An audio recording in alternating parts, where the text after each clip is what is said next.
Yo, JD here, and as you can see, we are back once again. Hopefully you've all been keeping well during the F1 off season, but at least to fill that void in the meantime, we have had F1 Esports, and it's very exciting to watching the best drivers in the world go head to head.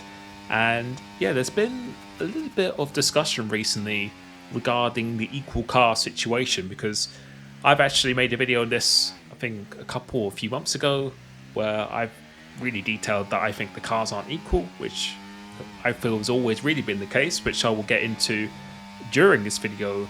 But I think the main thing that people have been asking is whether F1 Esports are actually using equal cars. And when I mean equal cars, I mean the official equal cars. So you can use the official F1 cars within the game either on realistic, so if you're using the McLaren, Mercedes, Red Bull, compared to using like the Haas or Sauber Kick, for example, there's probably going to be 1 to 2 seconds of lap difference between them. But on the F1 game, which we've had for quite a few years now, you can actually toggle it to equal performance. So you can use the official F1 cars with exactly the bodywork or the realistic bodywork. So it's going to be a little bit different steering wheels, things like that. But the performance is deemed to be equal between them. And a lot of people have been asking, are F1 Esports actually using this? Because the other option is the F1 World Car, which is kind of like an F2 thing where it's exactly the same chassis. You can't use the official F1 liveries within the game or the consumer build of the game, but you can put your own custom liveries and change the colour of the car and things like that. But everything else is exactly the same. So the dimensions, the steering wheel, the wheelbase, everything is the same. F1 Esports itself, I can confirm they are using the world car. What they're able to do, because F1 Esports have their own build of the game, they are able to implement the official liveries over the world F1 car. And the way you can tell it's the world F1 car, for many of you who maybe aren't quite experienced in the game or haven't been playing it for too long, if you look at the steering wheel, you can see everyone is using the same steering wheel, but you can also see very clearly, if you compare the world F1 World Car steering wheel compared to what they use in esports, it's exactly the same. So here's the difference between, say, a Ferrari official steering wheel and the world. If you actually jump on board with the Ferrari, well, I'll be showing some things on the screen here now, you can see they're very, very clearly using the F1 World Car. You can also tell by the bodywork as well, if you really wanted to compare against the official cars, that some of them are a little bit more curved compared to what the official are using. And that's because, again, they are using the world F1 car, not the official F1 car set to equal. They're using the world F1 car. And I know there's a little bit of a debate, not just through my video, but other people made similar videos in the past, that the cars are actually equal. There is no differences between them. And for me, for someone that's been playing F1 games for quite some time now, and during the video I did at Silverstone, I felt it did show there were quite clear differences between certain cars, the official F1 cars. So for me, in my opinion, the Ferrari is by far the worst car, absorbing the bumps.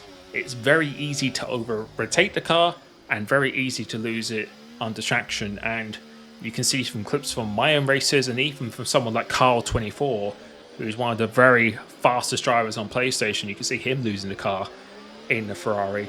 But on the flip side, the Ferrari, for me, feels like one of, if not the best cars in the corners. But in contrast to that, the Red Bull, when I've done quite a bit of testing of that with the equal performance, personally feels like it is the best car over the bumps. And again, I did this at Silverstone, testing it to turn 1. You can see throughout this video here, if you really pay attention to the deltas, I think I'm showing China in this video here, you can see in certain cars you actually gain on the beginning of a straight going to turn 1, lose out in the middle, and then gain or lose quite a lot going into turn 1 at China. And with the Red Bull, I feel it's the car that's the best at absorbing the bumps. It's very easy to be on the traction. It's very good on the traction. It's very stable. But on the downside, it might actually be a little bit too stable, almost too stable for its own good. So it actually lacks quite a bit of rotation compared to Ferrari. And of course, this is subjective, and it's practically near impossible to prove which car is the outright best, which one is the fastest, which one is the slowest. because ultimately it really comes down to your own driving style, experience, and ability. If you're someone who loves a pointy car, a front end, and doesn't mind the rear being quite loose, kind of like a Max Verstappen, then you're probably going to really enjoy the Ferrari, and it's going to be a really great option for you. Someone like me who prefers a bit more stability and wants to maximise the time from the exit of the corner, aka the traction, then the Red Bull might be a bit of a better choice. Someone who's maybe a little bit smoother with the steering wheel. Why are there differences? And is there actually a difference? Again, this is not me saying 100% or anything at all. Again, a bit of it is subjective, although I think you can very clearly test this yourself. And the fact that F1 Esports are not using the official F1 cars on Equal Performance, I think tells you all you really need to know. Because for me, if someone's been playing the games for a long time, has had the opportunity to test the game, understand how the game mechanics actually work, the reason why they're using the world cars, the reason why the official F1 cars on Equal Performance are not actually equal, is all down to the way the official F1 Equal cars work is that they take the fastest realistic performance from the game. So whether that's going to be a Red Bull, Mercedes, McLaren, Ferrari, and what they do is they put that performance onto every single official F1 car. The problem with that, despite all of them having the same power, so there's no difference in power or anything like that at all, but the problem is, because they're not using the world cars where the chassis are the same, because all the chassis are actually different, the dimensions are different, the wheelbase lengths are different, it actually has a different effect on the characteristics and physics of the car. So yes, they have the same performance, but it's distributed very, very differently. And again, this is all because of the dimensions of the different cars. Some have shorter wheelbases, some have longer wheelbases, different ride heights. So if you run the same setup for one car and then run exactly the same setup for another car, even though it's exactly the same setup, with the official F1 cars on Equal Performance, it's actually going to have a different effect. You might have to run a lower ride height in another car, a high ride height in another, vice versa. Same with the aero, the anti-roll bars. It doesn't apply in the same way. And again, this is all down to the dimensions. And for me, when I've been testing this, again, this is subjective. This might be very different for you, and you might have a different experience, but there is a pretty noticeable difference in the characteristics of the car. In terms of lap time, again, I think it's almost impossible to say which car is the outright fastest, which one is the outright slowest. But just from my experience, I definitely feel the Ferrari is the hardest to control. It's very easy to over-rotate the car, very easy to lose it under traction.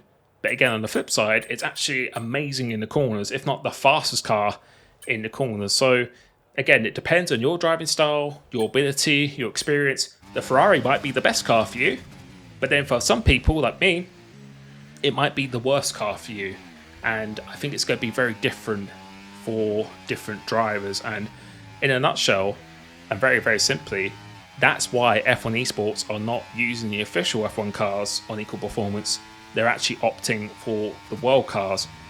Not because one car is clearly faster and so on than the rest, like I said, but purely because they just don't handle equally. They have different characteristics. Therefore, to make it as fair as possible, all drivers are going to be running exactly the same chassis. So if you put the same setup on every car, it's going to be reacting exactly the same. So now it's all down completely to the driver.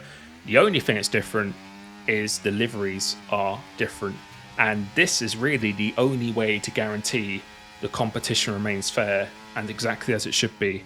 But like I said, this has been a theme for every single F1 game. Every single game where you've been trying to play on Equal Performance, which you've had on all the F1 games, again, due to different dimensions, these wheelbases. I remember in games such as 2013, I think the Lotus was absolutely OP when the game came out. The Williams was crazy, crazy good. I think on 2012, the HRT, I think back then, that was insanely good. But then the Red Bull and Ferrari were just absolutely terrible. And again, it's very hard to quantify and to prove exactly what is the fastest and slowest. But I think the main point of this video and the reason why F1 Esports have decided to go for the world cars is because they simply do not handle equally. So I really hope this is something they actually implement within the F1 games in the future, so when they actually choose equal, it will truly be equal. My theory as to why they haven't done that so far is really down to the licensing, as they need to show the bodywork and the dimensional differences between the official F1 cars, especially when playing modes such as career mode. Otherwise it will really take away from the realism and immersion factor from the experience. But this is my take on the topic. Let me know what your thoughts are, and I'll be catching you very, very soon. Peace.